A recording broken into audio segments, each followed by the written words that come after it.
família Podcast Fé Compartilhada, sejam todos muito bem-vindos para mais uma noite, estarmos compartilhando histórias de fé, superação, de amor, né? Elias? E aí, mais uma vez, né? Mais uma semana aí, falando das coisas de Deus, né? Que é muito importante, né? Nós falarmos que Deus ainda continua fazendo milagre, Deus ainda continua fazendo as obras dele, né? Por mais que muitas vezes nós pensamos que Deus ele fazia isso aí no passado, Jesus fazia milagres no passado, não faz, mas ele continua fazendo sim. Continua operando milagres, maravilhas. E esse programa que está aqui aberto para que você venha contar a sua bênção, né? Compartilhar a sua experiência com Deus, né, para que outras pessoas venham ser impactadas nelas. Exatamente. E para iniciar, eu deixo a seguinte mensagem: os que confiam no Senhor serão como montes de Sião, que não se abala, mas permanece para sempre. Então confie em Deus, que Ele pode resolver todos os seus problemas. Sempre firme, jamais desista de Deus, porque Deus não desiste de nós. Isso. Hoje nós temos aqui com muita alegria, né, nosso convidado Samuel. Samuel, seja muito bem-vindo. Obrigado, irmã Rose, irmã Mia, Deus abençoe pelo convite. Estamos honrados pelo convite e poder, acredito que contar um pouquinho da nossa história, que nós alcançamos em Deus, vai ser um grande vale. Amém. Amém. Samuel, sua esposa Flávia, né? Flávia, seu filho Pierre, o nosso carinho, o nosso beijo no coração, e a Luísa. Todos estão ali. Quem compartilha essa live hoje, Samuel, conosco? E eu acredito aí que hoje tem ensaio dos adolescentes da igreja, que nosso trabalho está chegando. E a esposa não vai poder estar totalmente ao vivo ali. Mas quero deixar um beijo para minha família, né, para meus filhos. E assim que puder, compartilhe lá. Mas eu acredito que alguns amigos vão compartilhar ali, que já me avisaram que iam assistir. Então eu acredito que tem alguns que vão estar ao vivo juntamente conosco. Que bom, que bom. Sejam todos muito bem-vindos, né? Samuel, você nasceu aqui em Piraquara mesmo, Curitiba? Onde que nasceu o Samuel? Nasci em Piraquara, no ano de 87. No antigo hospital, que ainda funcionava, né? Eu acredito que pela minha idade, eu acho que o hospital ainda funcionou, acho que mais uns 2, 3 anos depois. Então eu sou um das que nasceu no hospital de Piraquara. Não lembro o nome do doutor, mas se não me falha a memória, era doutor Samir, que é bem conhecido em Piraquara, muito conhecido. E nascemos aqui em Piraquara, somos piraquarenses de nascença mesmo. Na semana passada nós estivemos conversando com o Douglas, que né, a gente até comentou que ele também nasceu aqui no hospital, né? Sim, eu acho que já vai para uns... Quantos anos você tem nessa mão? 38 vou fazer. 38, então já vai para mais de 30 anos, né? Que o nosso hospital está fechado, né? Tem mais... eu acho que de maternidade já faz mais de 30 anos. Ele funcionou como um hospital clínico geral, né? Para ter internamentos, acho que não lembro de ter algumas especialidades assim, mas de maternidade acho que faz mais de 30 anos que fechou. Então, mais de 30 anos aí que não nasce o piraquarense. Exatamente. E ó, que Piraquara devia ter, né? Sim. Hoje nós estamos, acredito que passando de 120 mil habitantes, eu acredito que já passamos. E uma cidade como Piraquara, que já teve, é uma perca muito grande não ter, né? Porque a cidade está crescendo e a gente deveria ter um hospital para ter mais piraquarenses. Né? Exatamente. Nós estamos vendo aí que os piraquarenses aí na faixa etária de 30 anos aí, já dali para lá não tem mais. Né? Exatamente. Então, tudo... para a região metropolitana ali de Pinhais, ou para Curitiba, né? Então piraquarense, mas já não tem mais o sangue piraquarense aqui, né? Por causa desse problema que nós temos aí grave, né? E não temos um hospital, né, de maternidade em Piraquara, né? Mas vamos confiar, né, que um dia nós vamos aí ter os nossos governantes que vão voltar, né? Espaço nós temos, né? Estrutura temos aqui em Piraquara, grande, né? Então só basta, né? O antigo hospital mesmo, se quisessem, né? Se o poder público quisesse investir, com certeza daria para investir até no próprio hospital que já se existia. É um espaço bom que hoje Você vê que está Central. abandonado, largado lá, Uhum. virou espaço para morador de rua, pichação. Então é um espaço que, além de estar parado, é um espaço que ficou perdido Perdido. pela a condição que ele chegou, né? E jamais quem passou alguns anos ali viu o hospital funcionando, jamais ia imaginar que o hospital se tornaria o que se tornou, né? Hoje, Uma né? casa fantasma, entre aspas. Exatamente. Nós temos aqui próximo também outro hospital, né, que é o Hospital São Roque, né, também, que tem uma estrutura gigantesca, tem uma área enorme ali, que também, né, poderia, né, ocupar Sim, esse sim. espaço para fazer, né, hospital, né, Exatamente. de maternidade, um hospital público, né? E sem contar que as famílias, elas sofrem também, né? Se precisa de um hospital, um internamento, Exatamente. hoje está se indo para outras cidades, né? Exatamente. Então, até na parte de acompanhar o doente, a visita, né, a família, sofre. É, Então, aproveitando, fica nosso apelo aí mais uma vez, né, para que os governantes lembram de nós, lembram da população piraquarense e que venham aí trazer o hospital de volta, né, para que nasce, assim como o Samuel, o Douglas, que já esteve aqui, né, que nasceram no hospital, né, Exatamente. para que venha nascer mais piraquarenses, né. eu tenho uma prima que ela é engenheira, ela mora hoje em São Francisco. Ela é nascida em Piraquara também. Nascida em Piraquara. Nascida em Piraquara. Meu primo também, irmão dela, nasceu aqui em Piraquara. Então temos alguns piraquarenses perdidos. Sim. E se a gente não tiver um hospital, eu acredito que na próxima geração ou vai ser curitibano ou vai ser de Pinhais. Exato. Porque de Piraquara não vai existir mais. Né? Então Exatamente. faz falta um hospital aqui. Sim. E recurso, não, a gente sabe que recurso não é o problema, porque Piraquara recebe um recurso muito grande, né, do governo federal, né, então o recurso tem, nós sabemos que tem, então só falta o investimento ser aplicado no lugar certo. Né? Exatamente. Né? E como você disse, nasceu aqui em Piraquara e a sua adolescência, conta para nós, Samuel, um pouquinho como que foi sua adolescência. Como Então, que era o Samuel? A minha adolescência foi, assim, bem agitada, né? Eu sempre fui um adolescente bem agitado e eu vivi uma contradição na minha adolescência no quesito fé. Uhum. Por que eu falo contradição? Porque a minha mãe e minha avó, hoje já dorme no Senhor, a minha avó, elas sempre foram crentes. Meu pai da minha mãe sempre foi pastor de igreja, foi crente. Só que dentro da minha casa eu vivia uma realidade diferente, porque meu pai era alcoólatra. Então, a minha mãe ia para a igreja e meu pai geralmente estava no bar bebendo. Então, no começo da minha adolescência, eu tentei ir para a igreja. Só que eu tive uma frustração muito grande. Porque eu ia para a igreja e eu via que Deus ia fazer, que Deus ia salvar, que Deus ia curar. E esse é o maior desafio de todo ser humano que decide caminhar com Cristo. É quando a realidade não condiz com a promessa. E isso aqui é algo que faz a gente pensar às vezes, e até a gente desanima por muitas vezes, porque aquilo que você vive não condiz com a promessa que foi feita. Dentro da igreja você ouvia falar, Deus vai fazer, Deus vai salvar, Deus vai curar, Deus vai libertar. E quando você se deparava com a realidade era diferente. Então eu via minha mãe indo para a igreja juntamente com a minha avó e de repente chegava em casa meu pai alcoólatra, bêbado. Graças a Deus, hoje meu pai não bebe mais, ele é porteiro da nossa igreja, já faz alguns anos que ele parou de beber. Uhum. E assim, hoje eu posso ver que as promessas de Deus sempre tiveram de pé. O problema é que a gente, às vezes, como eu sempre costumo dizer, o ser humano trabalha no Cronos, né? Que é o tempo relógio. E Deus trabalha no Kairos. E o Kairos não depende do Cronos.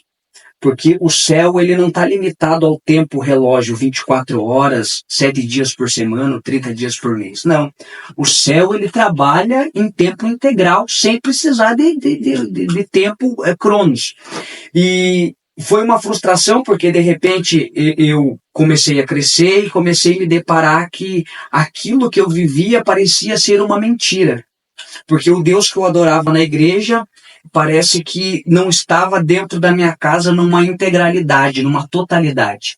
Porque a minha casa era partida no meio. E por muitos anos foi assim. Só que chegou uma época em que eu me decepcionei tanto com Deus, na minha adolescência, que eu não quis ir mais para a igreja. Eu abandonei a fé.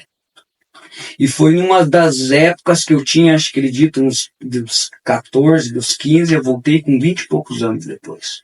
Porque era justamente essa repartição que existia, essa divisão dentro da minha casa, fez com que eu saísse. Porque o Deus que se pregava dentro da igreja não era mais o Deus que eu acreditava. Aí começava a vir muitas perguntas, Exatamente. muitos questionamentos, né? E o que fez eu sair definitivamente? Eu entrava na igreja e de repente, isso vem à memória muito fresco ainda, quando eu entrava na igreja, a gente começava o culto, a liturgia do culto ia acontecendo, quando menos se esperava, a gente ouvia uma voz lá no portão da igreja entrando, vinha gritando. Quando eu menos esperava, meu pai entrava bêbado dentro da igreja. E assim, a gente sempre é rotulado pela sociedade que a gente vive. Sim. Conforme aquilo que você está passando. Então, de repente, ninguém conhecia mais o Samuelzinho, o Samuca, o japonês, como sempre me chamaram, né? Porque minha avó é japonesa pura. Então, lá o povo que era mais íntimo da gente sempre me chamou de japonês. Ninguém mais conhecia pelo nome, pelo apelido, mas conhecia como filho do litrão, que era o apelido do meu pai. Então aquilo foi causando um emblema negativo, uma rotulação negativa, que eu já não queria mais estar na igreja. Pela vergonha, como um adolescente, você estava ali para adorar a Deus, cultuar a Deus, e de repente chegava aquela pessoa que era seu pai e parava o culto. Porque meu pai era aquele camarada que parava o culto. Ele chegava cantando, ia na frente do altar, e quando ele não ia sozinho, ele ia com um amigo. E aquilo foi uma frustração tão grande para mim que eu desisti de largar da igreja. E eu fiquei aproximadamente 10 anos fora da igreja. E foi um tempo assim que Deus usou muitos profetas para falar comigo, que de vez em quando a gente ia, né, com muito esforço, convite de alguém, algum trabalho que tinha, a gente ia, e Deus sempre usando profetas para falar: Deus vai te pegar, uma hora Deus vai te encontrar. E eu fiquei 10 anos fora. E nesses 10 anos fora, eu me envolvi com muita coisa errada. Cheguei a lugares que hoje eu estou de pé pela misericórdia de Deus. E com isto tudo foi um aprendizado que eu vivi para que eu testificasse que, de fato, quando Deus tem um propósito na vida de alguém, as circunstâncias que nos cercam, que a gente passa, não podem parar o propósito que Deus tem na nossa vida. E às vezes Deus vai fazer doer, vai permitir que a gente sofra, mas no final Ele vai estar lá para dizer: eu te prometi e eu estou aqui para cumprir. Então hoje, o que eu vivo hoje, pela misericórdia de Deus, foi tudo aprendizado do que eu passei lá atrás, porque eu vi Deus agir quando eu achei que Deus não existia mais. Eu vi Deus fazer quando eu achei que Deus nunca mais ia fazer. E claro que dentro desses 10 anos que eu me envolvi com muita coisa errada, saí totalmente da igreja. Eu sou batizado desde 2003. Então, fez 22 anos, vai fazer praticamente. Então, eu fiquei praticamente 11, 10 anos fora da igreja, e eu aprendi muita coisa nesse tempo. Eu aprendi a ir para a lona e também aprendi a ficar de pé. E dentro desse tempo, eu conheci a minha esposa, que eu dou graças a Deus de ter conhecido ela, porque ela foi uma das pessoas que me fez retornar para a igreja. A gente se conheceu na igreja. E a gente, né, se afirmou um namoro, casou e fez tudo, né, conforme deveria se fazer. E eu dou graças a Deus por ela ter entrado na minha vida, que a minha vida tomou um rumo depois que eu casei. Então, depois que eu casei, eu tomei um rumo. Só que nesses 10 anos, né, eu não quero falar demais aqui, mas eu preciso deixar só uma palhinha. Nesses 10 anos que se passou, foi no começo do meu namoro com a Flávia, um pouquinho antes que meu pai tinha parado de beber. Esse ano nós fazemos 10 anos de casamento e a gente ficou junto desde 2012. E vai fazer 13 anos que a gente está junto. Então vai fazer mais ou menos uns 15 anos que meu pai parou de beber. E dentro desses 15 anos, eu vivi muitos milagres de Deus quando eu me afirmei na igreja. Eu vi coisas extraordinárias assim, irmã Rose, irmão Elias, que hoje eu sempre falo, eu acho que eu não presto nem para desviar mais. porque eu acho que eu ficaria de fato perdido, não só pela falta de Deus, mas porque eu acho que Deus tem um propósito tão grande na vida da gente, que se a gente não viver o propósito, a gente não sabe o que fazer, fica perdido.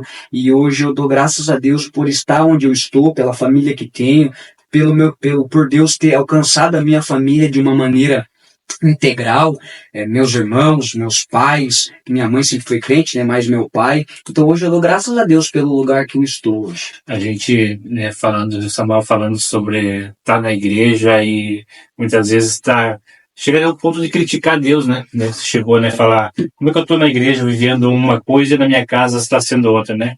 E muitas vezes, muitas pessoas passam por isso, né? Passam. Que vão na igreja vão ali cultuar Deus, mas daí acaba se frustrando com coisas que acontecem no dia a dia, até na sua casa, coloca a culpa em Deus. Por que Deus está fazendo isso comigo? Por que Deus está fazendo aquilo, né?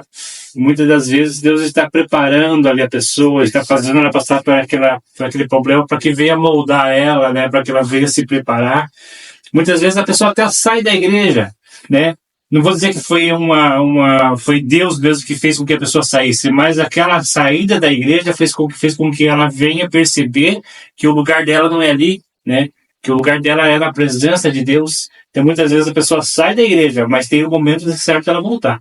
Exatamente. Ela vai voltar de alguma forma, ela vai voltar. De alguma forma, volta. Ela volta, né? Pode vir quebrada, ela vai voltar totalmente quebrada ali pelas coisas que acontecem na vida, mas ela vai voltar. Porque a promessa de Deus ela vai cumprir de uma forma ou de outra.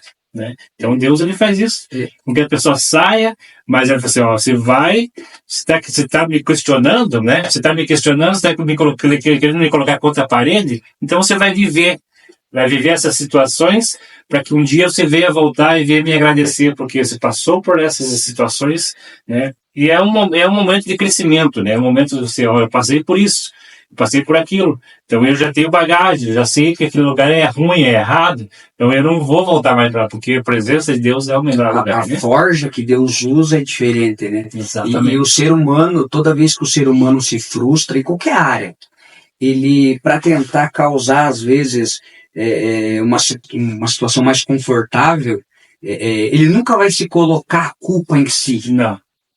Ele sempre vai querer achar culpa em alguém. E quando não se acha culpa, o culpado, ele sempre vai olhar para Deus e vai dizer que Deus permitiu aquilo, de forma negativa às vezes. Exatamente. Porque a gente sempre tenta se refugiar colocando a culpa em alguém. Eu sempre uso um exemplo clássico da Bíblia, que é Davi e Saul. Se pegar Saul e Davi, os pecados que Davi cometeu são muito piores do que o que Saul cometeu. Por que Deus olhou para Saul e recusou Saul, negou Saul? Porque Saul ele tinha um problema que muitos de nós temos. Saul sempre tentava justificar. Eu pequei por causa disso, né? Eu pequei por causa daquele outro, eu fiz por causa daquela outra. Davi não. Senhor, fui eu que errei. Reconheci o erro. O erro está em mim, Senhor. Então, olha, tira tudo, só não tira a tua presença. Então, a gente tem que aprender muito com o coração, segundo o coração de Deus, que era Davi. Porque Davi tomava o erro para si. Independente daquilo que ele fazia de errado, ele falava, não, Senhor.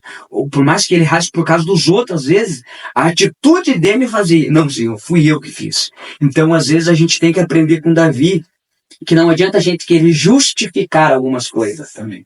A gente tem que abaixar a cabeça e falar, Senhor, eu fiz e eu estou assumindo o erro. Então, às vezes, a gente tem que aprender, porque colocar a culpa nos outros é fácil, né? É fácil colocar a culpa no pastor, é fácil colocar a culpa, às vezes, no cônjuge, nos filhos, no patrão, o que seja. Porque parece que traz um estado de conforto para a gente colocar a culpa no outro. A gente se omite de uma situação colocando o outro em evidência.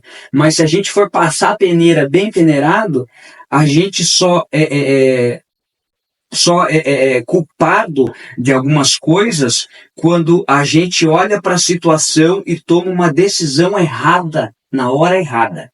Porque se a gente tomar uma decisão certa, nunca, mas jamais, a gente vai passar por algumas situações que não é certo. Se a gente tomar a decisão certa, você pode ter certeza que Deus vai olhar para você e vai dizer, estou com você nessa, fica em paz. E a gente vai passando pelas situações e eu tenho certeza que Deus vai nos ajudando também. E a situação o ser humano é assim, né? O ser humano é assim, o ser humano ele vai achar algum defeito em alguém, ele vai achar a culpa nunca é dele.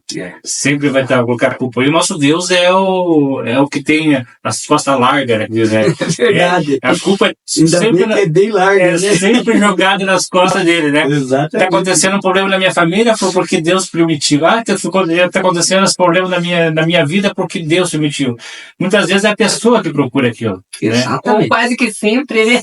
Quase que sempre, na verdade. Então a pessoa procura um abismo, procura uma coisa errada e aí acontecem as coisas na vida dela que não está lhe agradando, aí coloca a culpa em Deus. Por que Deus permitiu isso na minha vida? Por que Deus permitiu isso que aconteceu na minha família? Né? Por quê? Porque ela procurou aquilo, né? Então, aí é a hora de você reconhecer, como o irmão Samuel falou, né? Como Davi fazia, né? Ele reconhecia o erro, né? Ele se prostrava aos pés de Cristo, né? E como a Bíblia diz que ele era um homem segundo o coração de Deus, né? Por que ele era um homem segundo o coração de Deus? Porque ele era um homem íntegro, ele era sincero naquilo que falava, né? Ele era uma pessoa humilde, né? A humildade é tudo, a humildade é tudo. Ele era uma pessoa humilde, apesar de ser rei, né? Uma pessoa que governava ali um dos maiores, né, países da época. Ele era um rei muito poderoso, mas ele era uma pessoa muito humilde. Quando ele errava, ele ia, se derramava aos pés de Cristo, pedia perdão. Isso daí era de coração, né? Coração puro, né? Não era só da boca para fora. Exatamente. Não tem como. Deus ele não fica aquém quando a pessoa ela se derrama mesmo aos pés dele. Quando ele fala de sinceridade de coração mesmo, nosso Deus pode fazer o que for, mas quando você chegou aos pés dele e falou, oh Deus, eu errei, eu pequei, eu fiz isso, me perdoa. O nosso pai é como um pai mesmo, né? Ele vem e abraça. Aqui, meu filho, eu te perdoo, meu filho. Você é meu filho, o que eu vou fazer? Eu te perdoo, só que não faça mais isso, né? Então, né? Ele nos orienta, né, a seguir o caminho certo, né? E é muito importante, né, aprendermos, né? Erramos, tentar não errar mais, né? Porque Jesus, ele nos ensinou que há dois caminhos, né? Ou nós vamos para o caminho que é perdição, né? A perdição, ou nós vamos para o caminho que é Jesus, né? E no caminho que nós vamos para Jesus, nós teremos lutas, batalhas, mas ele mesmo disse, né? Nós teremos aflições, né? Mas tem de bom ânimo, né? Ele venceu. Então nós também venceríamos, né? Então a gente tem que ter esse discernimento e tentar sempre entender, isso aqui vai ser bom? Isso aqui vai ser bom para minha família? Uma coisa que nós falamos esses dias, Samuel, aqui, que na família você tem que sentar e dizer, ó, vamos lutar. Nós estamos com Deus. As lutas, elas estão aí. A cada dia nós temos que matar um leão, né? Mas vamos vencer. Por que nós vamos vencer? Porque nós temos Deus no coração. E o nosso próprio Jesus, quando ele esteve aqui, ele estava como um homem, né? Ele estava no corpo 100% homem. Então, o que ele viveu aqui, a gente pode dizer assim, mas ele passou por isso porque ele era Deus. Ele fez tantas coisas porque ele era Deus. Não, ele estava aqui em nome do Pai. Então, em nome do Pai, ele fez tantos milagres. Então, ele se colocou, ele desceu da sua glória, ele se fez como homem, né, como todos nós somos, mas tudo que ele fazia, ele falava que era o Pai que estava, né, ordenando ele fazer aquilo. Exato. Então, ele estava 100% homem aqui, para mostrar para nós que é possível. Que é possível. Que é possível. Porque o que ele passou de sofrimento, né? De ser rejeitado até pela própria família, pelos próprios irmãos, né? Mas ele passou, ele venceu para mostrar para nós que nós também venceremos se tivermos, né? Colocarmos ele como exemplo na nossa vida. Sim. Exatamente. Né? Então, tudo que ele fez aqui na Terra, né? Se você for ler o livro de João ali, no final você vai ver tudo que ele fez aqui na Terra, até os milagres que ele fez, né, ele deixou lá dito, né? Vocês farão coisas maiores ainda do que eu fiz. Então, é só fazer conforme ele fez, mas para isso nós temos que ter fé, né? Exato. É a fé. A fé é o que move, né? Sim, a fé é o que movimenta. Sem fé nós não alcançamos nada. Não alcançamos nada. E hoje, Samuel, atualmente você cuida de alguma igreja, você é cooperador, presbítero, obreiro, a gente sabe que você traz a palavra, né? E por sinal, uma palavra muito boa. Que o Samuel hoje está. Hoje a gente está na mesma igreja que eu me batizei, há 20 e poucos anos atrás. Congregamos ali na Assembleia de Deus, Missão do Vila Fuc ainda. Que bênção. Hoje lá, quero mandar um abraço para o meu pastor Cleito, Matias, Deus abençoe, a pastora Carla. São uns paizão para a gente lá. Sim. Pastor que tem nos abraçado, tem nos ajudado. E eu sempre falo, a gente passa problema em todos os lugares que a gente, né, vive, a gente passa problema porque a gente é ser humano. O ser humano, ele vem carregado de problemas, né? E o pastor Cleito sempre tem nos ajudado, só que também a gente tem que criar raízes. Então, eu já tive oportunidades de convite, de sair da igreja. Eu falo, não, enquanto Deus não falar especificamente para mim, eu vou continuar aqui. Hoje nós somos cooperador lá e graças a Deus a gente tem um ministério de pregação que Deus tem levado o nosso nome para fora. Já pregamos em 2 países diferentes. Esse ano acredito que nós estaremos de novo até final do ano pregando para fora de novo, e Deus tem nos levado, e estamos na mesma igreja, cumprindo o propósito do Senhor ali, cuidamos dos jovens ali, né? Também somos líderes de jovens na nossa igreja, e estamos ali trabalhandinho. É uma igreja que eu aprendi muito, porque um dos primeiros milagres que eu vivi ali, não só foi a minha conversão, numa época bem difícil, mas foi o cumprimento de algumas coisas que Deus prometeu, que a gente vê que Deus fez, que é nos levantar como pregador, nos levantou. Deus usou por muitas vezes o pastor Paulinho. Deus abençoe o pastor Paulinho, se nos vê por aí, hoje dia de culto na igreja dele, eu se vê depois, quero deixar um abraço. O pastor Paulinho foi sempre uma grande referência para nós. Deus usou ele por muitas das vezes, e hoje quando eu prego lá na igreja dele, eu me sinto honrado de pregar numa igreja onde o pastor que está me ouvindo foi um dos pastores que, quando eu estava na pior, Deus usou para dizer, eu vou te levantar. E hoje, quando você prega e a pessoa que te fez, te entregou a profecia, te ouve, então você vê o quanto Deus é maravilhoso, onde Deus te coloca, da onde Ele te tira e aonde Ele coloca. E nesses 20 e poucos anos que nós estamos na igreja, um dos primeiros milagres que eu vivi extraordinário foi no nascimento do Pierre, que quando o Pierre nasceu era para passar por 3 cirurgias, e naquela época o pastor Anderson, Deus abençoe o pastor Anderson, era o nosso pastor local, foi um grande mentor para mim. Hoje eu tenho referência ao pastor Anderson Cristo como meu paizão na fé também, que foi ele que me ajudou, me instruiu, fez eu aguentar as pancadas que a gente levava do ministério, e falou, continua firme. Então hoje a gente chegou aqui também por causa dessa mentoria que o pastor nos deu. Ele puxou a gente para perto, foi nos instruindo, colocou a gente como líder de jovens, depois colocou a gente como co-pastores da igreja. Então a gente passou por todos os departamentos, família, a gente aprendeu a trabalhar com adolescente, com jovem, com criança, com missão, com evangelismo. Então a gente passou por todas as áreas da igreja para a gente ver um pouquinho o que é cada área da igreja.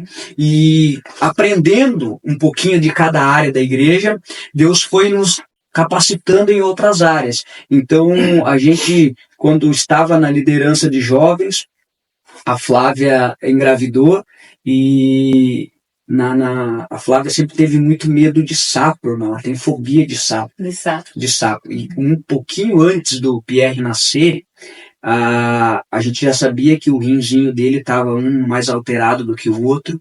E na última semana, a gente fez uma semana inteira de oração no monte, e Deus falando, não se preocupe, eu vou te dar um filho perfeito, E na última semana, eu lembro até hoje, nós estávamos entrando na área de casa, e a Flávia, ela tem um medo absurdo, assim, né? Uma fobia mesmo. Ela quase desmaia. E naquele dia, um bendito do sapo, não sei como ele foi parar na área. Ela olhou, ela jogou todas as sacolas, assim, que estava na mão, estava vindo do mercado, ela estava com um barrigão. Ela correu pro quarto, começou a chorar desesperada. E eu lembro que ia fazer poucos dias pro neném nascer, a barriga dela travou e ficou dura, ficou 3 dias sem mexer. E a gente se preocupou, porque um susto muito grande pode afetar o feto, né? Sim. E o nenê ali não se mexia, né? A gente se preocupando, e de repente passou o terceiro dia, começou a se movimentar de novo. De um dia eu estava trabalhando e ela me liga dizendo que a bolsa estourou. E 2 dias antes a gente estava no monte e ela foi batizada pelo Espírito Santo ali. Eu acredito que o Pierre entrou num embalo dentro da barriga ali, deu uma de João Batista ali, né? Dentro do ventre. E quando a gente voltou, ela passou mal, até achei que ela ia ganhar o neném naquela noite, não ganhou. Na segunda-feira, eu trabalhando, ela me liga dizendo que acabou, estourou, vem pra casa correndo, a gente foi pro hospital, era de manhã, deu o QR 10 horas da noite, e até a nossa amiga Fernanda estava junto com ela, nos acompanhou. Um abraço para a família do João lá, são nossos compadres. E naquela noite ele nasceu. E eu lembro até hoje que depois que ele nasceu, no dia seguinte a médica chegou para nós para fazer todos os exames que o nenê faz, tudo. Ela falou, de fato, os rins do Pierre estão alterados. Provavelmente o pai ele não vai para casa, ele vai ficar internado e vai ter que passar por cirurgia. E para nós aquilo foi um choque. Porque eu sempre, costumo dizer algo que nunca a promessa de Deus vai condizer com a nossa realidade, sempre bate ao contrário. Porque se for condizer com aquilo que nós vivemos, nunca vai ser milagre. Exato. Porque Deus não trabalha na nossa mão, Deus trabalha na contramão. Exato. E a médica chegou com aquela papel e falando, e a gente começou a se preocupar. Eu vi que a Flávia começou a chorar, e eu fui pro banheiro, pensando, falei, meu Deus, o que a gente vai fazer? Acabou de nascer, tão pequenininho, né? E tem uma promessa. E a gente pegou, eu orei, de repente passou a tarde, e de repente a médica chamou a gente de tarde, falou assim, a gente fez os exames, e a gente vai confirmar esses exames no outro dia, para ver se está tudo bem ou não. E daí no outro dia a gente foi lá, a médica olhou, chamou a enfermeira falou, não, já foi feito 2 vezes. Ela, não, mas esse exame aqui está errado.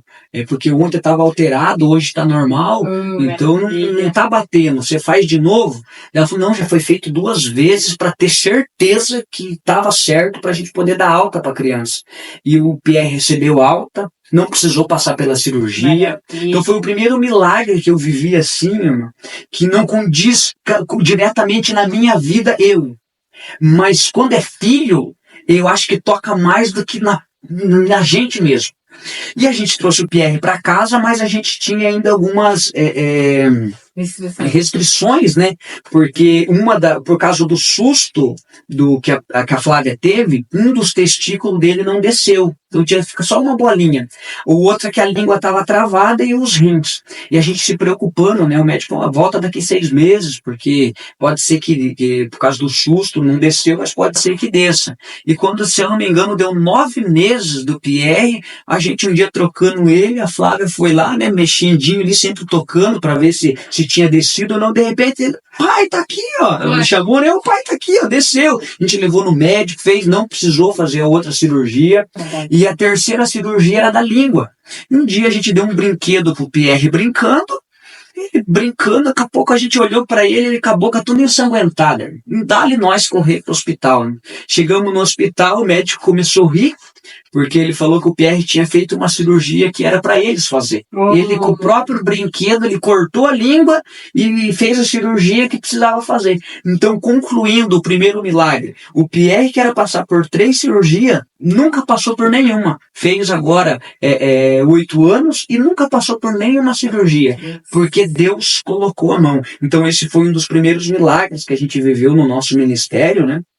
Que para mim, assim, todas as vezes que a gente pensa em parar, que a gente pensa em dar uma desanimada, quando você menos espera, você ouve, pai, você lembra, olha quem está te chamando. É o teu milagre. Então não desista agora, não pare agora. Então, eu sempre uso uma pregação que eu falo sobre a Arca da Aliança, o porquê que Deus colocou e pediu para Moisés colocar o maná, a vara de Arão e as tábuas da lei dentro da Arca da Aliança. Eu sempre me fiz essa pergunta, porque as tábuas da lei de fato era algo muito importante, que são, os 10 mandamentos, as palavras, os 613 na verdade, mas tinha os 10 mais conhecidos, estava ali. Mas por que Deus pediu para colocar um pote de maná, que era algo que vencia, e a vara de Arão? E por muitas vezes eu me perguntei isso. E o Espírito Santo me trouxe à mente, para que todas as vezes que o povo olhasse para o tabernáculo e sabesse que lá dentro tinha a Arca da Aliança, e dentro da arca tinha o pote de maná, era para o povo lembrar que eles só chegaram aonde eles chegaram, porque no deserto Deus continuou com eles. Então, todas as vezes que você olhar para algo que Deus fez, lembra da promessa e lembra de onde ele te tirou. Então, quando o povo olhava para a Arca da Aliança, o povo pensava em reclamar, e reclamava por muitas vezes, murmurava por muitas vezes, mas lá dentro da arca estava a prova que no deserto Deus cuidou, que no deserto Deus deu água, Deus deu comida, Deus foi o suficiente para eles. E hoje, quando às vezes a gente dá uma desanimada, porque a gente é ser humano, a gente desanima, eu olho para o Pierre e falo, não é hora de desanimar. Eu olho para o meu pai, que esse ano em agosto, irmãos, vai fazer 3 anos que meu pai foi cometido pela Covid. Ele ficou com 80% do pulmão comprometido. Segundo milagre que aconteceu extraordinário na minha vida. Ele ficou com 80% do pulmão comprometido na pandemia. Ele foi internado no hospital do Rocio e minha mãe foi internada no hospital do Carol. Os dois na mesma semana. Na mesma semana? Na mesma semana. Minha mãe foi internada na sexta e meu pai foi internado no sábado. Eu tinha um compromisso em São Paulo no sábado. E minha mãe já estava internada, só que minha mãe estava mais tranquila em questão do pulmão, em questão da pandemia em si, ela estava mais tranquila, mas estava internada. Agora meu pai estava totalmente ruim. Eu lembro que até hoje a gente foi na sexta-feira instalar um serviço no Fazendinha. Meu pai sempre foi muito ativo, irmãos. Ele tem fogão lá dentro, sempre cortando lenha com a motosserra, chegava do serviço, sempre fazendo ali os trabalhos. E naquela sexta-feira ele chegou, foi direto pro quarto, deitou, no outro dia não comeu nada durante a noite, no outro dia não comeu nada durante o dia, e eu indo para São Paulo, minha irmã fala, o pai não tá bem, o pai não tá legal, ele não comeu nada, tá o dia inteiro na cama, e a gente vai ter que levar ele no UPA. Falei, pode levar, que eu chego hoje de noite de São Paulo, e eu chegando eu vou direto pro UPA. E quando eu tava retornando, ela já tinha trazido ele aqui pro UPA, e quando eles chegaram no UPA, já foi feito os exames ali, né?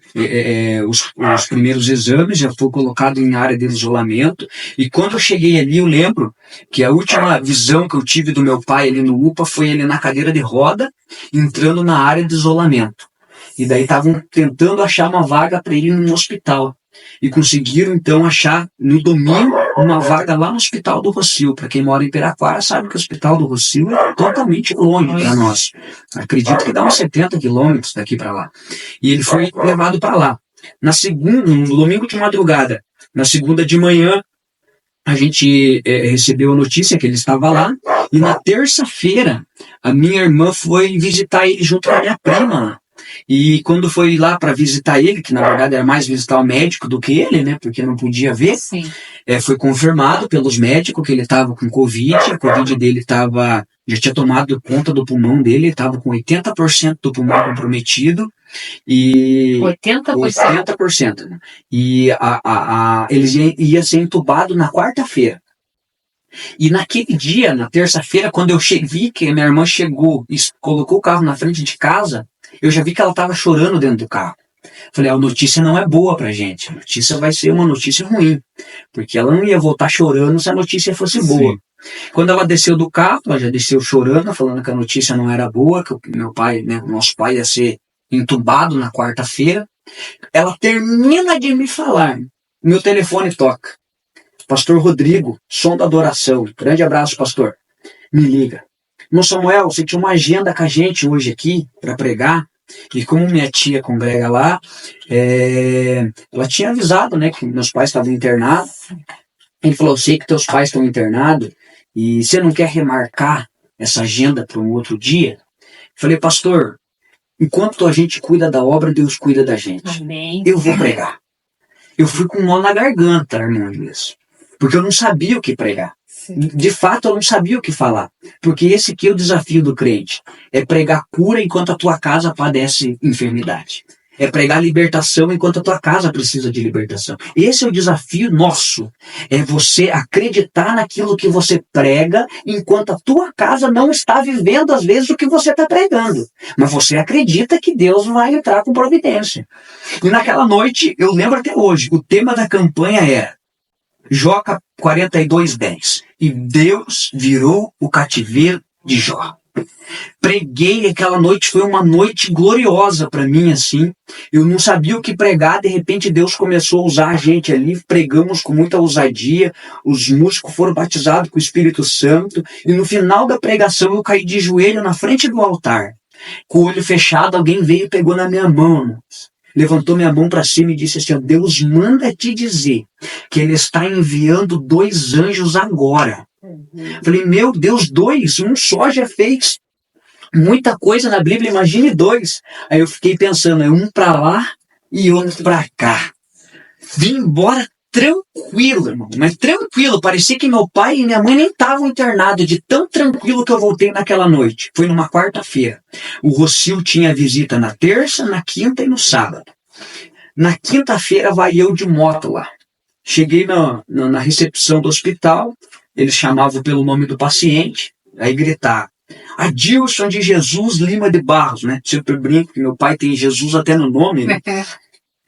Levantei a mão, ele me levou para uma recepção, assim, um lugarzinho que tinha uma mesa, assim, para conversar mais a sós.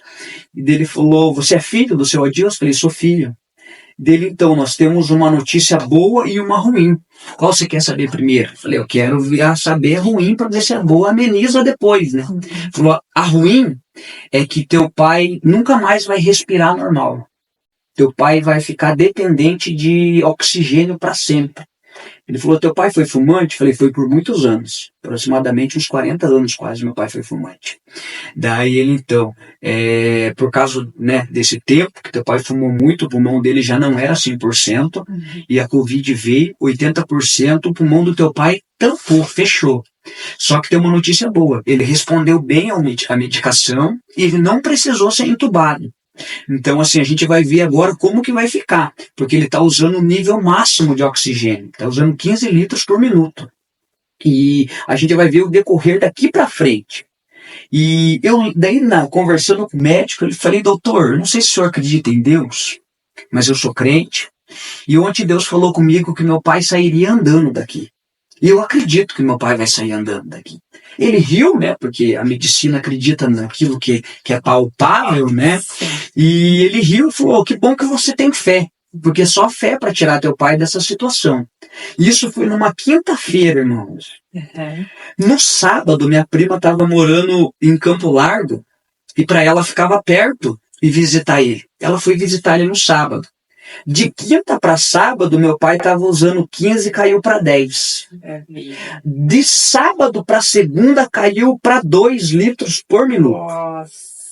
E na quinta-feira próxima, eu fui buscar meu pai, porque ele estava de alta.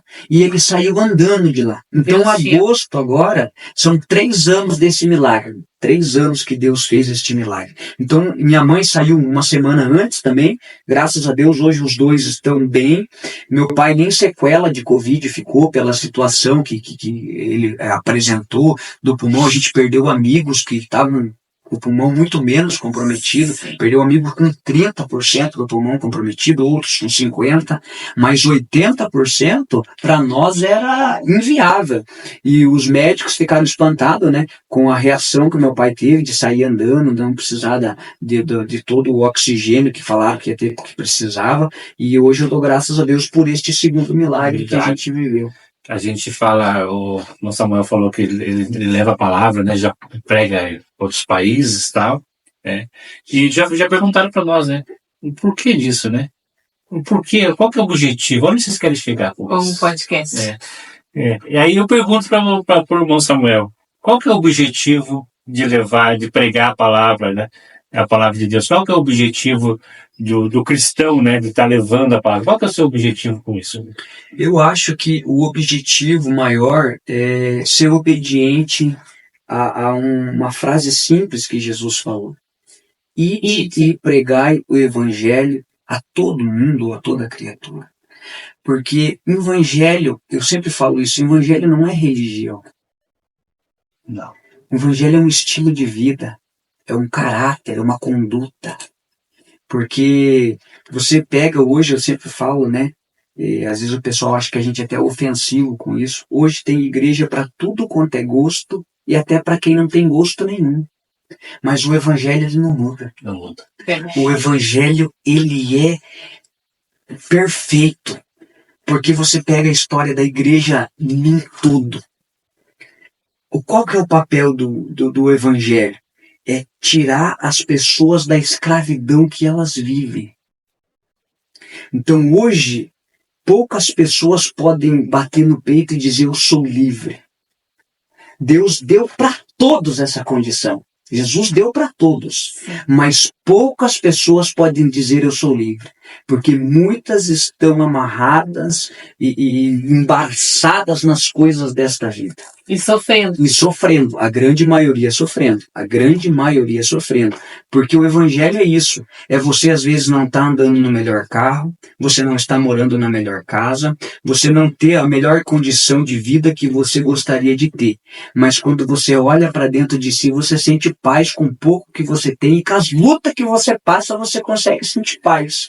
Porque você sabe que atrás desta fé que te move, tem um Deus te dizendo, vai que eu estou contigo. E isso é importante. E o objetivo do cristão, né? A gente não vai falar nem de religião, mas do cristão mesmo, é levar, né, aquilo que você tem, né, aquela paz que você tem, você quer levar também para outras pessoas. Então esse é o ID que Deus... Exatamente. Isso é o ID, de você levar a paz que você tem para as pessoas que estão ali aprisionadas, que não têm a paz, né, que nós temos. Então esse está respondendo, né, as perguntas que muitos perguntam, por que disso daí? Onde vocês querem chegar com isso? Exato. Né? Então, acho que o nome que vocês escolheram, assim, foi... na mosca, assim, fé compartilhada. É isso que a gente faz. É compartilhar nossas experiências e mostrar que o Deus que resolveu grande parte dos nossos problemas, se não todos, também vai resolver o problema das pessoas. Que muitas vivem problemas em várias áreas, porque a gente sempre tem, quando a gente está bem no financeiro, às vezes acontece alguma coisa em outro lugar. Quando está bem em outro lugar, acontece no financeiro, dentro da casa, alguma coisa. Sempre tem alguma coisa tentando nos tirar o foco. E dentro disso existe Jesus. Exatamente. Que sempre vai nos manter firme, forte e de pé. E outra, nem todos foram chamados do ministério de pregação. Todo mundo quer andar de avião, todo mundo quer tirar passaporte, sair fora do país, mas nem todos foram escolhidos para isso. Nem todos. E o exemplo que eu uso simples é o gadareno. Se você pegar a história do gadareno, ele vivia uma história horrível, irmãos. A história é que ele dormia dentro do cemitério, não só dentro, se fosse dentro já seria tenebroso, mas ele dormia dentro do sepulcro, junto com restos mortais, lá que ele encontrava descanso. Quando Jesus pisa em Gadara, Jesus não é bem recebido em Gadara. As pessoas vão tocar Jesus de lá. Só que quando Jesus sai, ele deixa um representante lá. Isso aqui é magnífico, porque Jesus sempre vai ter um representante para deixar em algum lugar. Sempre vai ter. Na nossa rua, na tua rua, na minha rua. Quem sabe na minha rua eu sou um representante. Na tua rua você pode ser um representante do céu. Foi isso que Jesus fez. O que Jesus fez? Libertou o gadareno dos demônios. O que o gadareno falou? Jesus, eu quero ir contigo. O que Jesus falou? Não, comigo você não vai. Só que o mesmo Jesus que falou comigo, você não vai, disse, aqueles que vierem até mim de maneira nenhuma eu lançarei fora. Por que Jesus está impedindo que o gadareno fosse com ele? Você já parou para pensar nisso? Olha que interessante isso aqui, irmão Elias. Se o gadareno fosse com Jesus, ele contaria o seu testemunho lá em Israel, Cafarnaum, em outros lugares. O testemunho dele nesses lugares teria peso. Imagina este homem chegando em Israel, em Jerusalém, dizendo, eu era um endemoniado. Tinha 6.000 demônios dentro de mim. O lugar que eu encontrava descanso era dentro do sepulcro. Eu andava me cortando. Mas um dia eu encontrei Jesus e ele me libertou. Olha que testemunho de peso, magnífico. Só que quem está ouvindo não conhece ele, irmão. Quem está ouvindo não sabe quem ele é. É a mesma coisa que eu preguei na Argentina, contei um pouco da minha história lá, os irmãos lá não me conhecem. Ainda assim, vê que Deus estava na minha vida. Agora imagina esse gadareno ficando em Gadara como ele ficou. Para quem conhecia ele. Para quem era vizinho dele. Quem morava na rua que um dia ele morou, que agora ele estava mais no cemitério do que dentro de uma casa familiar. Quem olhou este homem numa situação deplorável, agora vai ter que ver esse homem pregando e falando que Jesus salva, que Jesus cura, que Jesus batiza com o Espírito Santo. Olha que história magnífica. Ele não precisou sair da sua geografia. Foi lá que Deus usou ele. Então a gente tem que aprender com a Bíblia que nem sempre Deus vai levantar pessoas para ser mártires, que nem todo mundo vai ser. Nem sempre Deus vai levantar pessoas para atravessar o continente, porque às vezes Deus quer usar você na tua rua, quer usar você dentro do teu bairro, no âmbito da tua família. Então não adianta, se Deus te colocou para você ser um missionário dentro do teu bairro, é lá que Deus vai te usar e não adianta querer sair, porque o erro nosso é querer sair do ambiente que nos trouxe vergonha. Olha só, eu aqui, todo mundo me conhece, eu passei vergonha, eu andei me cortando, eu fazia isso, fazia aquilo, então todo mundo olhava para mim com um olhar de desprezo. Agora não, agora isso mudou. Porque Jesus foi embora, mas ele deixou um representante. E esse representante que ele deixa em Gadara fez a diferença. Porque Jesus foi embora, mas a palavra ficou dentro do gadareno. Então, às vezes, a gente vai estar em situações que nos envergonharam, em situações que nos causaram desprezo. E é nessas áreas que Deus vai nos usar. Porque um grande pregador disse que Deus sempre vai nos ferir nas áreas que Ele vai mais nos usar.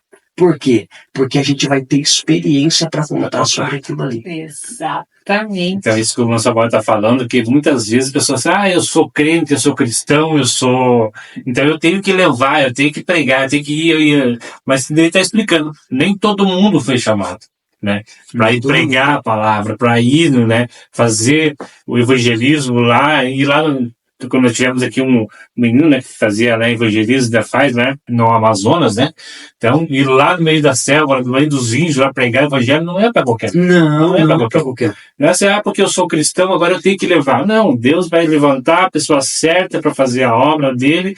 Se você tem um propósito de Deus na sua vida, procura, né, reconhecer aonde que é que Deus vai te usar. Isso. Às vezes é na área do louvor, né, às vezes é para cuidar do departamento. Não é para fazer aquilo que a pessoa quer. Então, Deus ele prepara a pessoa conforme a vida dela. Exatamente. Né? Então, como ele chamou, né, os discípulos dele, foi dessa forma, né? Foi assim. Foi assim, né? As pessoas, os mártires, as pessoas que Deus levantou, que Jesus levantou ali na antiguidade, né? Eram pessoas, né, que elas trabalhavam naquilo, né? Moisés era uma pessoa valente, era um homem valente, né? Que defendia os seus. Exato. Aí Deus fez o quê? Usou essa valentia dele para retirar o povo dele que estava ali aprisionado no Egito. Exato. Então, cada um ele usa conforme a pessoa é. É o seu chamado específico, né? Exatamente. O seu chamado específico, né? Exatamente. E o irmão Samuel ia continuando, né, a pregação, né, você sabe que você leva a palavra. As pessoas, tem muitas pessoas que nos acompanham e às vezes não sabem, né, o que é a pregação da palavra, o que é a pregação, né. Então, às vezes é abrir a Bíblia, né, citar um versículo da Bíblia e ali, né, Deus vai dando ali uma mensagem e a pessoa vai, né, trazendo aquela mensagem. Então, para você que não sabe, ele fala, está falando de pregação, o que é? Está falando de pregação, o que é isso que está falando? Então é isso. Abre a palavra de Deus, a Bíblia Sagrada, né? Procura ali uma passagem bíblica e ali o Espírito Santo vai impulsionando a pessoa a falar, né, Samuel, sobre aquilo, né, para que venha atingir os corações daquela pessoa que está necessitada, né? Então é isso que é pregar a palavra, né, Samuel? Eu acho que a palavra, né, é você compartilhar da Bíblia. Eu acho extremamente importante falar isso aqui, porque a Bíblia não é uma revista, ela não é um jornal. A Bíblia é a palavra de Deus. E sendo a palavra de Deus, existem textos que você vai ler que você não precisa de ajuda nenhuma para interpretar o texto. Você sozinho, com a inteligência, a capacidade que Deus te deu, você vai interpretar o texto sem dificuldade. Mas existem outras passagens que só com a ajuda do Espírito Santo você vai conseguir ter um discernimento do que aquilo está trazendo. Porque quando você lê um versículo, às vezes em específico, você consegue entender, né, com a nossa inteligência humana, sobre o que ele está falando. Mas o Espírito Santo, ele traz algo revelador, que é a palavra rema, a palavra revelada. Pode ver que às vezes tem pregadores que Deus usa, que você já escutou 1001 vezes aquela mensagem. Mas quando aquele pregador traz uma palavra diferente, que você vê que ali foi tão profundo que o Espírito Santo trouxe, que você fala, eu já ouvi 1000 vezes, mas essa agora me impactou como nunca tinha me impactado antes. Por quê? Porque quando você leva a palavra, você tem que ter um compromisso, não somente com a palavra que você está levando. Porque um dos erros que os pregadores cometem é achar que a palavra é nossa. Nunca foi. Nós somos mensageiros da palavra. E o mensageiro nunca é maior do que a mensagem. Exatamente. A mensagem sempre vai ser maior. E outra, Deus nos emprestou este dom para nós levarmos. Então, quando nós temos o compromisso com a palavra, a gente vai de todas as maneiras pedir ajuda para o Espírito Santo. Quando eu subo no altar, a primeira coisa que eu dobro o joelho quando eu oro é: Espírito Santo, sem ti eu não consigo e eu não posso. Fica comigo. Fica comigo. Porque eu não uso esboço, irmão Elias. Eu não uso esboço. Tem muito pregador que faz ali o esboço, coloca ali as palavras-chave. Eu leio o texto e Deus começa a abrir a minha imaginação. Eu não uso esboço. Quando eu usava esboço, eu me perdia tudo na pregação. Porque eu tentava fazer ali, colocar bem organizadinho, e de repente eu começava no começo e já estava no final, voltava para o meio. Não é para mim isso. Então hoje eu leio o texto e peço ajuda para o Espírito Santo. E uma das coisas que eu sempre oro: Senhor, que nem Moisés falou, Senhor, se a tua presença não estiver comigo, não me faça sair daqui. Não me tira nem daqui. Não me faça chegar. Porque se o Espírito Santo não me ajudar e se o Senhor não estiver comigo, não vale a pena chegar lá. Não.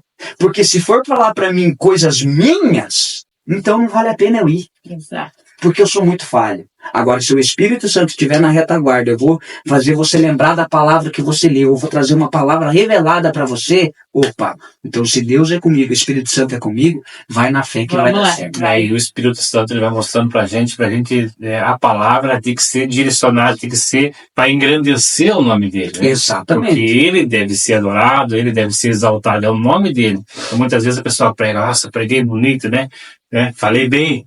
Mas não é ele que falou bem, é o nome do Espírito, é o Espírito Santo que deve ser exaltado, o nome do nosso Senhor Jesus Cristo que deve ser adorado, é ele que deve receber a honra e a glória, né? Exato. Não é o pregador. Não. O pregador não... Ele é só um mensageiro. Só um mensageiro. Ele é só um mensageiro. Né? Samuel, nós deixamos as suas considerações finais. Como o tempo voa, né, Samuel? Voa. O tempo passa muito rápido. E assim, só para mim finalizar então, irmão Elias, Sim, fica à vontade. Recentemente, agora dia 12 de março, o meu sobrinho nasceu. E eu tinha que falar isso porque ele foi o último milagre extraordinário que aconteceu agora na nossa família. Quando a minha irmã engravidou, ela ficou sabendo que ele estava com uma malformação e ele ia nascer com uma fenda na barriga. Ia nascer com os órgãos para fora. Nossa. E a gente começou a orar, colocando na mão de Deus. E existe uma preocupação, né? Sim. Porque a minha irmã era o primeiro filho dela, sempre sonhando em ser mãe. E a gente via que, ao mesmo tempo, a alegria de estar grávida, uma frustração de não saber como seria o nascimento da criança. E o tempo foi passando, né? Minha esposa foi uma das pessoas que esteve com ela nas ecografias e foi uma das primeiras a saber sobre este probleminha que o Theo teria. O nome dele é Theo Rafael, nosso sobrinho. E a gente começou a orar, e uma das mensagens que eu falei para ela foi: quem te prometeu essa criança? Foi Deus ou não? Porque se foi Deus, Tranquiliza. Deus ele vai se responsabilizar por aquilo que ele te promete. E o tempo passou, dia 12 de março agora ele nasceu. E a gente estava numa expectativa grande, porque a gente já sabia que, de fato, ele ia ter que passar por uma cirurgia, não teria a possibilidade dele não fazer a cirurgia, porque estava para fora. Aos olhos do homem não teria. Tinha que fazer a cirurgia. E a gente pegando e orando, um dia Deus usou um profeta na igreja para falar com ela que Deus estava entrando com providência. E no dia 12, ela se internou de manhã cedo, lá pelas 7 e pouco da manhã. Quando foi 10 horas da manhã, 10 e pouquinho da manhã, o Theo nasceu. E de fato estava para fora, né? E já foi colocado direto na UTI neonatal, na incubadora. Foi feito, os médicos falaram que não dava para fazer uma cirurgia no mesmo dia, porque poderia causar uma pressão na barriga e estourar os pontos, né? E a gente orando, falando com Deus, e foi feito um curativo. No terceiro dia de curativo, os órgãos entraram para dentro. E não ia ser uma cirurgia tão grande como se tivesse que ser feito na primeira vez, quando nasceu, né? E no terceiro dia fizeram a cirurgia e fecharam. Eu tenho até as fotos aqui, depois eu mostro para a irmã. Sim. E fecharam, e a gente começou a viver agora, né, o pós-operatório, né? Ele todo entubadinho lá, com acesso na cabeça, respiração, tudo entubadinho lá, e a gente orando. Eu fui visitar ele lá, e é de cortar o coração. Você vê um recém-nascido, acabou de nascer, tão frágil, tão pequeno, nossa, aquela coisinha pequenininha assim, toda bonitinha assim, e a gente preocupado, e a vontade é falar, meu Deus, por que isso, né? Por que Deus permite essas coisas na vida da gente? A gente que acredita, a gente que prega, a gente que fala de Jesus. E ontem fez 3 meses do Theo. Ele ficou 20 e poucos dias internado, irmã. Hoje está uma graça, é a alegria da nossa casa, da nossa família. Meu sobrinho, né? Tem outro sobrinho, mas ele, por passar por essa condição, a gente deu um pouco mais de atenção para ele. Então ele virou, né, o nosso mascote da família ali, porque todo mundo, né, tem um amor especial por ele devido à situação que ele passou. E ele é resposta de um milagre. Então, hoje, quando até preguei sobre isso esses dias, hoje de madrugada, quando a minha irmã acorda para dar mamar, ninguém gosta de acordar de madrugada, interromper o sono. Ela acorda alegre e feliz, porque quando ela escuta o choro da criança, ela está escutando o choro de um milagre que está dentro de casa. E é como se Deus estivesse dizendo, eu te dei a promessa, então faz o teu milagre crescer. É isso. Amamenta isso. Exatamente. Aqui está a resposta, né, daquelas pessoas que eles perguntam por quê? Né? Por que fazer isso? Né? Onde você quer chegar com isso? Tá a resposta. Né? Porque tem muitas pessoas que estão passando por um problema mais sério na família, de saúde, que não tem mais para onde correr. Né? A medicina já desenganou, o médico diz que não tem mais jeito. Mas quando o médico fala que não tem mais jeito, quando o homem fala que não tem mais jeito, é a hora que Deus fala assim, é a minha hora de agir. Exato. Então você que está passando por alguma dificuldade na tua vida, de saúde, seja o que for, que você fala assim, não tem mais jeito. O homem falou que não tem mais jeito, eu já falei que não dá, não tem mais solução. É esse momento que Deus age. É no momento que o homem fala que não tem mais jeito, que não há mais solução, aí Deus entra com providência e fala assim, agora, se é milagre que você precisa, então o milagre não é com o médico, o milagre não é com ninguém, o milagre é comigo. Exatamente. E ele vem falar, o milagre é com o Pai. Então, se você está passando por uma dificuldade assim, já está dizendo que não tem mais jeito, entra na casa do Pai e fala assim, Pai, eu estou aqui na tua direção, não tenho mais para onde ir. Eu estou na sua casa, eu sou filho. Ele vai te abraçar e vai você ver, é o milagre que você precisa, então você está no lugar certo. Porque eu sou o dono do milagre, né? Então, sim. Aqui está a resposta para as pessoas que perguntam aonde vocês querem chegar. E busque a Deus, né? Busque a Deus, clame por Deus, fale com Deus. Ele é nosso Pai. Procure Deus como um filho procura o Pai. Peça, né? Fala com Deus. E a gente fica muito feliz de poder compartilhar esses momentos, esse testemunho, né? Para edificar, né, a nossa fé, né? Para edificar a nossa fé. A Thelzinha, nosso carinho, toda a família do Samuel, nosso beijo no coração ao seu pastor, né, sua pastora, o pastor Cleiton e a pastora Carla, né? Nosso carinho a vocês, nosso muito obrigada. Samuel, Deus abençoe sua vida, né? Um pouquinho antes de você chegar, eu ainda comentei com ele, Samuel, né? Deus chamando Samuel, né? Nosso carinho, continue assim, Samuel. Amém. Firme, amém, forte, amém. Trazendo a palavra, né? Falando do amor de Deus, independente da situação, né? Porque nós temos a certeza que nós temos Deus no coração. Exatamente. Né? Que vai suprir todas as nossas necessidades. Vamos ter luta? Vamos ter, porque nós somos seres humanos, né? Mas nunca esquecer que Deus é o Deus de milagres. É verdade. Está no controle de tudo, né? Todas as nossas situações. Tudo, de tudo. Para vocês que nos acompanharam aí, fica o nosso carinho, o nosso muito obrigada. E lembrando que fé se compartilha. Nosso beijo no coração de todos. Samuel, nosso muito obrigada. Amém, irmã Rose. Deus abençoe sua vida.